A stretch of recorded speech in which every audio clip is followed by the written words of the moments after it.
Diqqət eksikliyi və hiperaktivlik pozuntusu nədir və necə yaranır?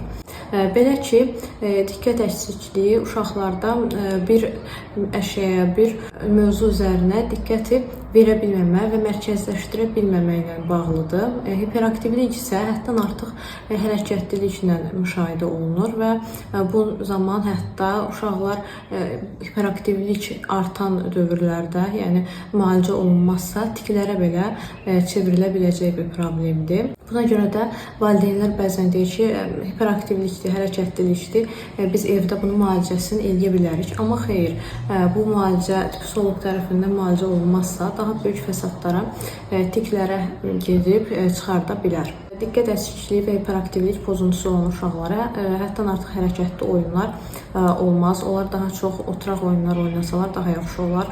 Adətən görülür ki, futbol oynayırlar, yəni onlar bu cür hərəkətli oyunlara və fəaliyyətlərə daha çox yönəlirlər. Yəni valideynlər deyirlər ki, hərəkətli oynasa bəlkə aktivliyini çıxardar.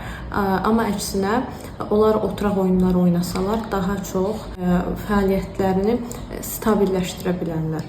Yəni bu problemin müalicəsi valideynlər tərəfindən də bu cür tənzimlənməlidir.